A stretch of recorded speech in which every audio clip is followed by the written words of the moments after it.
Muy cordial saludo a las personas que sintonizan este canal. Como siempre, un placer saludarles. Aquí les habla Ivo Hernández y venimos con más reseñas de textos. Hoy tenemos uno que nos hizo llegar un amigo y nos parece prudente porque es un texto interesante luego de haber conversado sobre el tema del exilio, como lo habíamos hecho con el Opus Magnum de José Solanes. Usted puede verlo por allí, está en otra de las reseñas. Tenemos un texto escrito por una persona que no se puede decir solamente que fue un exilado, quizás no lo fue en el sentido estricto de la palabra, pero sí son un libro escrito o textos escritos a partir de una visión clara y sola del mundo, o solitaria del mundo, bastante interesante. Es un libro muy querido por algunas personas, un libro corto, que él mismo lo tituló de una manera curiosa. Estamos hablando del cuentista limeño o peruano Julio Ramón Ribeiro, y estamos hablando de este texto, si usted lo puede ver allí, son las Prosas apátridas. Tiene un prólogo de Fernando León de Aranoa. Y esta es una edición aniversaria. Esta edición está fresquita de la imprenta. Tiene poco tiempo de salida. Él nació en 1929 y en razón de ello se publica la edición del 90 aniversario. Creo que lo pueden ver allí. 1929-2019. En razón de que Ribeiro naciese en 1929. Es más o menos contemporáneo con Vargas Llosa. Vargas Llosa nace en el 36. De hecho, ellos dos creo que se conocieron bien y tuvieron algunas diferencias o consonancias, en fin. Pero esto es un cuentista bastante interesante. No es de los cuentos que vamos a hablar. La mayor parte de nuestros análisis no son literarios, no es precisamente nuestro fuerte. Pero este texto es interesante desde el punto de vista de la reflexión e incluso con atijos de filosofía que muchas veces propone Ribeiro. Les decía, Ribeiro nace en Perú, nace en Lima y él tiene una vida de la cual no sabemos tantos detalles. Sí sabemos que emigra luego de un cierto tiempo, va y vuelve a Europa, luego se queda un tiempo más, allí trabaja como periodista. Él le pasó un poco, sobre todo como caso análogo al de Bolaños, al escritor que durante mucho tiempo se mantuvo ejerciendo diversos oficios a la par de que escribía enfebrecidamente sus textos literarios. En un caso paralelo, Ribeiro también tuvo que, para ganarse la vida, tener diversos oficios y vivió en algunos países europeos, entendemos en parte en Bruselas, en Alemania, en fin, estuvo en varios sitios en donde él tuvo que ganarse el pan, por decirlo de alguna manera, y mantenía su trabajo literario. Luego fue empleado como periodista y trabajó, creo que en la agencia France Press. Él va a llamarla siempre la agencia, no es preciso en ello, pero sí habla de la agencia como ese sitio donde trabajó. El texto Prosas apátridas, él mismo lo aclara. Él dice, mire, esto no es que son las prosas escritas por un sujeto apátrida. Esto no es así. Yo le di el nombre por dos razones básicas. Y vamos a darle la palabra al autor para que ustedes vean cómo terminó llamándose este texto Prosas apátridas. Él dice, no se trata, como algunos han entendido, de las prosas de un apátrida o alguien que sin serlo se considera como tal. No, se trata en primer término de textos que no han encontrado sitio en mis libros ya publicados y que erraban entre mis papeles sin destino ni función precisos. En segundo término, se trata de textos que no se ajustan cabalmente a ningún género, pues no son poemas en prosa, ni son páginas de un diario íntimo, ni son apuntes destinados a un posterior desarrollo. Al menos no los escribí con esa intención. Es por ambos motivos que los considero apátridas, pues carecen de un territorio literario propio. Y son, para decírselo en corto, muchas veces no son muy extensos, la mayor parte son reflexiones que él numera, las va colocando bajo numeraciones 1, 2, 3, 4, oscilan entre un párrafo mediano a más o menos una página entera, en lo cual una reflexión sobre un tema logra tener su desarrollo. ¿Qué es lo que aporta Ribeiro en particular? Una visión muy original de las cosas. Él es un sujeto que se permite ser crítico de la realidad y se da muchísima libertad en cuanto a analizar esa realidad, y eso aporta una visión bastante fresca de los hechos. Le tocó también ser parte de esa juventud que fue a Europa en momentos en los cuales había mucha visión y revisión de Latinoamérica por parte de los europeos, lo cual hacía también que se diesen ya punto de reunión allí muchísimas personas. Ese París, sobre todo de los años 50 y 60, va a ser punto de encuentro para escritores como posteriormente muy famosos. El caso de Vargas Llosa, el caso de Ribeiro. Va a estar también allí una pléyada de músicos, de artistas de todo nivel, personas, pintores, etcétera, que van a hacer vida allí. Y eso va a crear un ambiente intelectual en el cual muchas personas se sentían a gusto porque se sentían copartícipes de una ciudad en donde florecía algo que ellos en ese momento quizás no le tenían palabras precisas, pero que intuían era la fuerza de algo artístico naciente.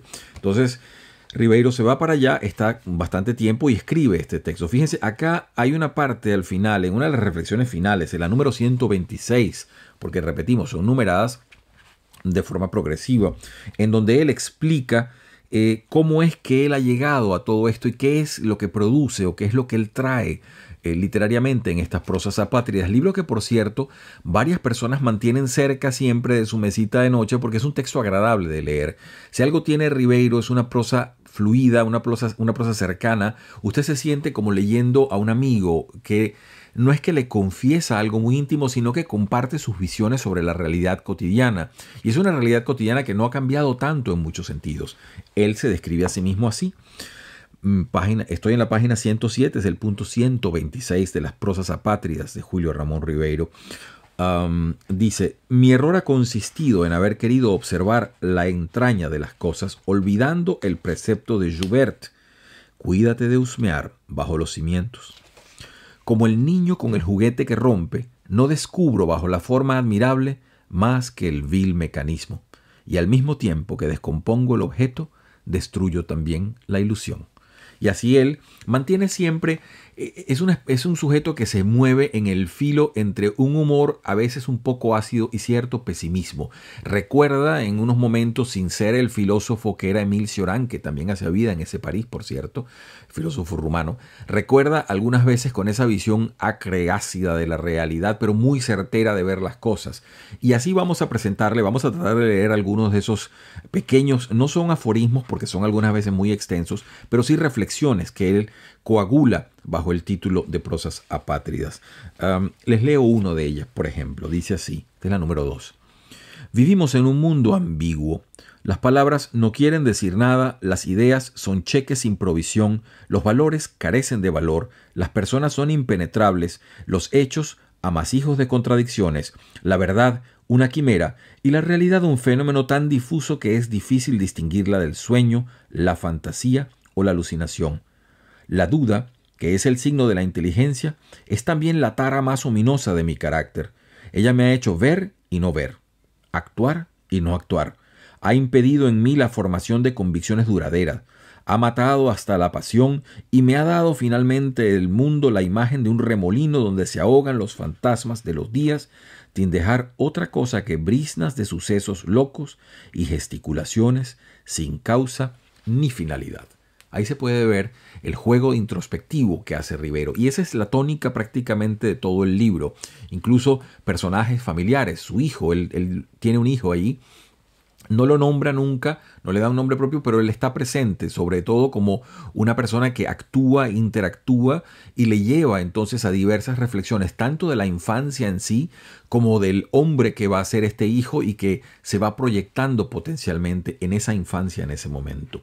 Sigo leyéndoles otros pedacitos más de un libro que, repetimos, se lee muy fácilmente, de forma muy agradable y muy reflexivo para quien ha tenido que vivir una condición quizás de exilio, quizás de autoexilio, o quizás de ese autoexilio que es la reflexión profunda de la realidad.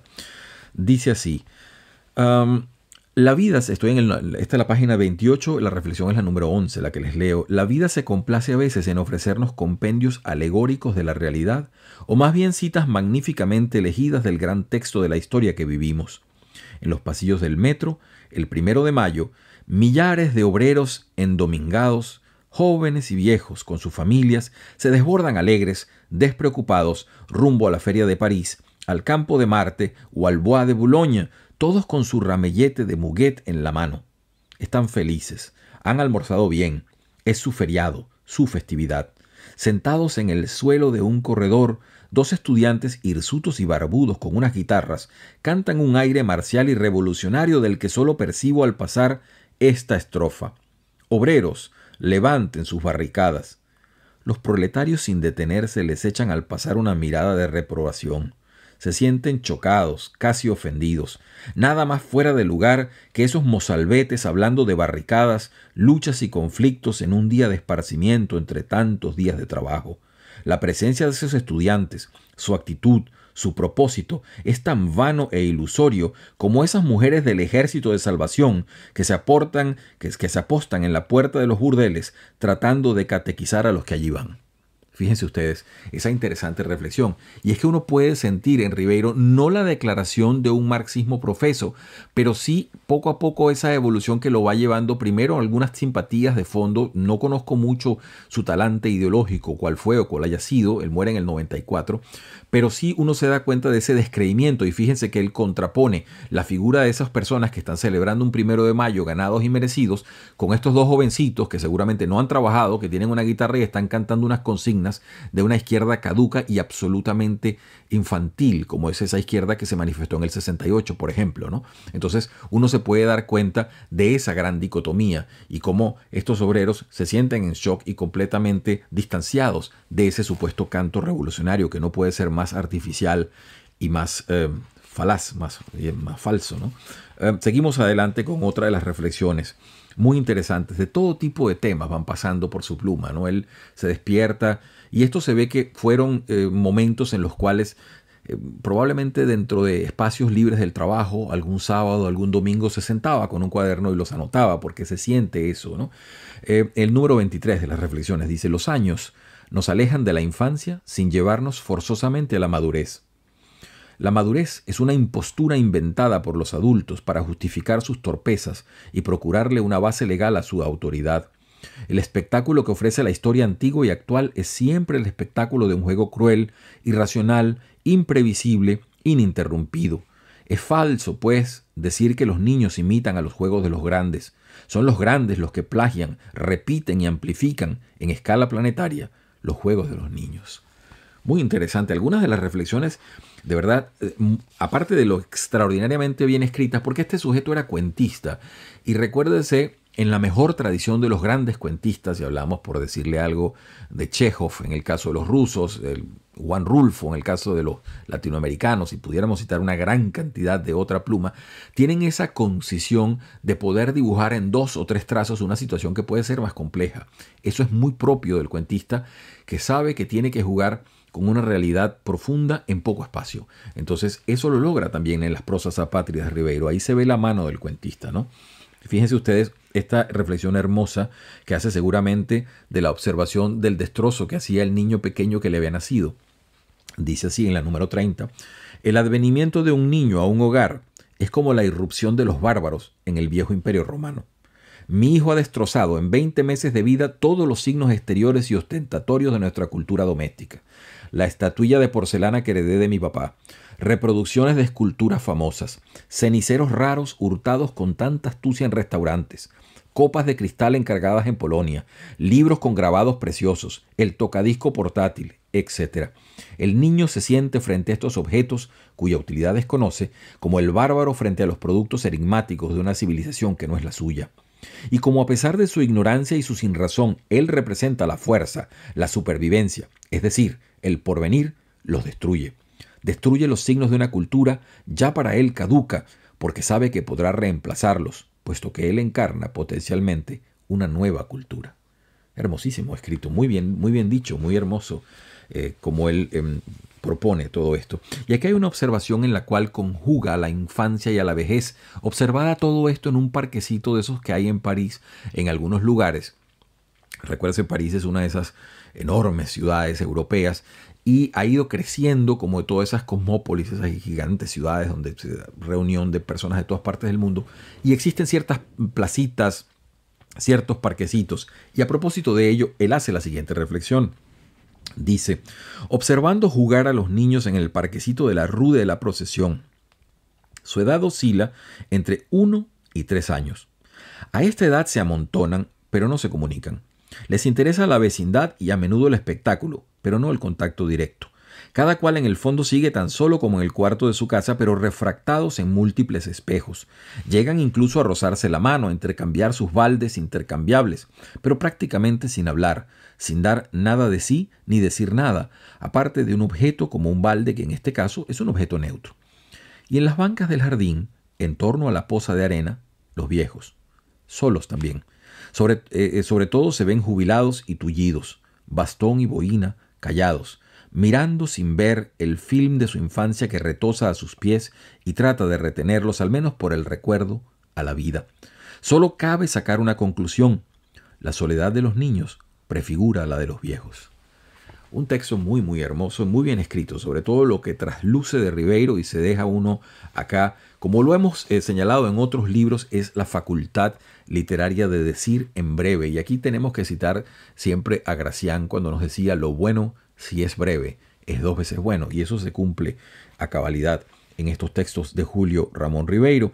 Dice acá bien una frase de nostalgia hermosa de alguien que seguramente estaba distanciado de su país. Cada amigo es dueño de una gaveta escondida de nuestro ser, de la cual solo él tiene la llave, e ido el amigo, la gaveta queda para siempre cerrada. Alejarse de los amigos es así clausurar parte de nuestro ser. Y ahí hace una reflexión a propósito de ello y las personas que se han ido y desaparecen y todo aquello, que es muy interesante.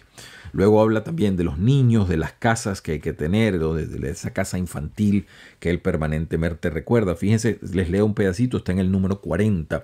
Es necesario dotar a todo niño de una casa, un lugar que, aún perdido, pueda más tarde servirle de refugio y recorrer con la imaginación buscando su alcoba, sus juegos, sus fantasmas. Una casa, ya sé que se deja, se destruye, se pierde, se vende, se abandona, pero al niño hay que dársela, porque no se olvidará jamás de ella.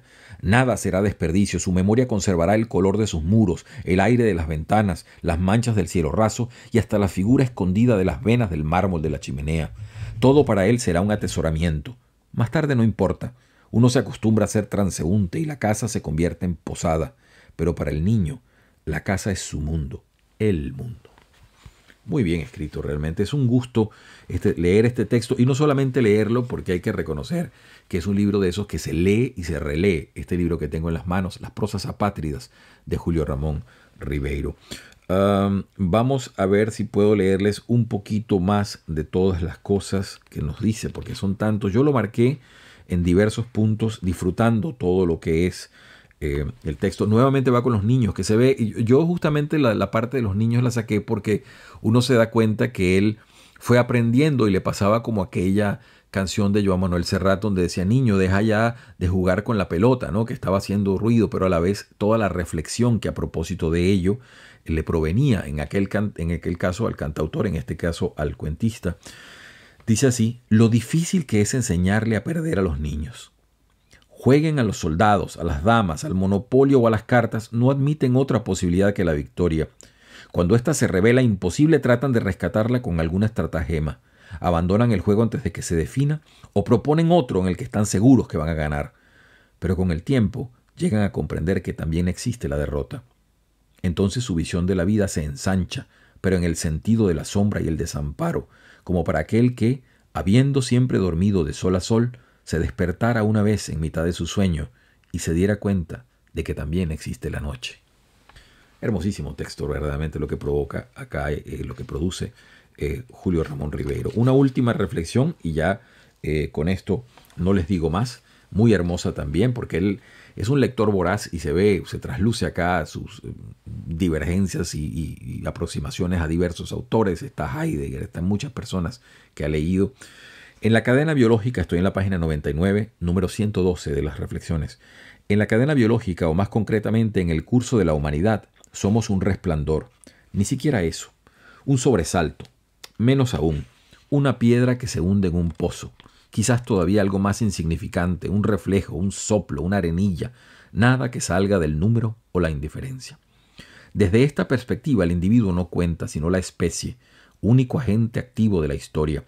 Esta deberá escribirse alguna vez sin citar un solo nombre, así sea de emperador, artista o inventor, pues cada uno de ellos es el producto de todos los que lo antecedieron y el germen de quienes lo sucederán. La noción de individuo es una noción moderna que pertenece a la cultura occidental y se exacerbó después del Renacimiento. Las grandes obras de la creación humana, sean libros sagrados, poemas épicos, catedrales o ciudades, son anónimas. Lo importante no es que Leonardo haya producido la Gioconda, sino que la especie humana haya producido a Leonardo. Bueno, eso es una cosa que se puede discutir, uno puede admirarla o no, según se considere, pero hay que verlo allí como una reflexión profunda de alguien que se quedó a pensar en ese tema. No los voy a fastidiar más, tengo muchas más marcadas Pero realmente es un libro de esos. Si usted tiene la oportunidad de adquirirlo, bien vale la pena. No tengo idea porque fue un regalo, no sé cuánto cuesta. Es un libro muy bien hecho. Seix Barral es una editorial que ha publicado a grandes autores latinoamericanos. Esta no es la excepción. Julio Ramón Ribeiro, Las prosas apátridas. El prólogo es de Fernando León de Aranoa.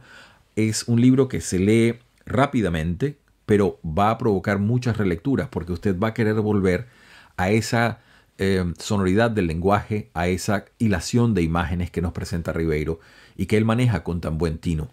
Un peruano universal, se puede decir claramente, de los escritores que en breves palabras aporta un arco iris de sensaciones, de reflexiones, y que quedó vivo en el siglo XX, nació en el 1929, muere en 1994, pero se le publica en el siglo XXI y se le está releyendo, cosa que a muchos autores, o para muchos autores, es la mayor felicidad.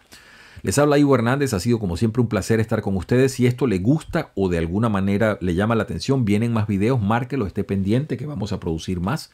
Y bueno, para siempre estar pendientes de textos, de libros y eso, les deseamos a todos una muy feliz semana.